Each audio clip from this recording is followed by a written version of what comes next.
Adam here with Brooksaw Antiques. Today we have this 1939 Royal Arrow vintage portable typewriter. I'm going to show you how to use the functions and make sure they all work. Margins are located behind this flip panel here. This is your left margin. I'm going to set that on 0 and the right one on 85, 90. Let's go with 90.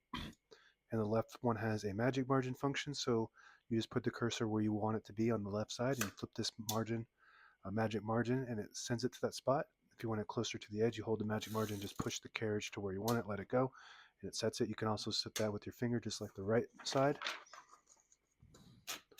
This is the paper bale that sits on top. It's got 2 adjustable rollers.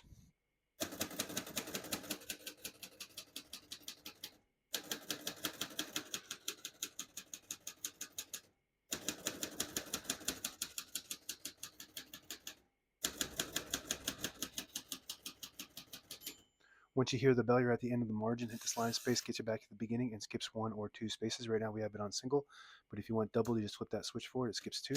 We're going to keep that on single for now and finish typing. I was actually able to type all the keys on the keyboard in one line because this has Elite typeface, which prints 12 characters per inch, a little bit smaller than Pica, which prints 10, which is a standard. So this is a little bit smaller, a bit more words on the page.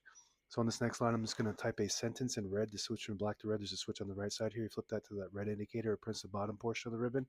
When you have it in the middle, it prints the top portion of the ribbon, which is black. When you move it all the way to the right, it doesn't print any ink at all. It just leaves a stencil for copying purposes. We're going to move that all the way to the left.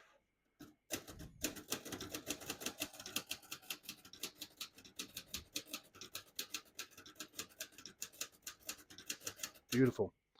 Very nice machine. It's the exact shell as the Quiet Deluxe. Print looks really good. With a few differences, this is the streamlined version of the Quiet Deluxe. It doesn't have the matting on the inside that makes it more quiet. It doesn't have a tab function and doesn't have that paper guide that helps guide the page in straight. So it's more streamlined, less things to go wrong, easier maintenance in the future. To pull the page out easy, there's a switch on the right side. Flip it forward and it unlocks the rollers underneath the platen, allowing you to pull the page out easy or load thicker paper like carbon copy or cardstock. Make sure you flip that back before you load the next page or else it won't load correctly. I'm going to put the color back on black. So yeah, if you're looking for, if you don't use the tab function and all those extra functions, then this is probably a better option for you for long run maintenance. Shift on each side, a shift lock on the left. To clear that, just hit the shift button again, backspace on the left side. Very good. Margin release on the right. When you get to the end of the margin, there's a mechanism that blocks you from printing. Hit that margin release button. It does allow you to go all the way to the end. Very good. Open the hood, all the brand new ribbons loaded on the left side, so it's pulling clockwise to the right. If you want to switch the direction, this little switch here will flip it to the left. Pulls counterclockwise to the left, flip it to the right, clockwise to the right. And when you get to the end of the ribbon, there's an eyelet inside there that pulls on this little mechanism on either side and will reverse the ribbon on its own automatically. If you don't have eyelets on your ribbons, then it will just jam up on the end and you have to switch it manually. Or you can tie a knot on the end and it'll catch that. Touch control on the middle here. The farther right you go, the more tension there is when you hit the keys. The farther left, less tension. So you want to play with that to gauge what your preferences for touch control. Carriage release on each side, very smooth. Very nice condition machine all the way around.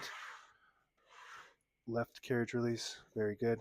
And this lever on the top, all the way on the top there, it disables the spacing when you turn the knob so you can get to an exact spot on the page. You flip it back, you get the clicks. Same concept with this button here. If you push it in, it disables the spacing. You let it go, you get the clicks. And that's it. Now available on eBay or Etsy. Search Brooksaw Antiques.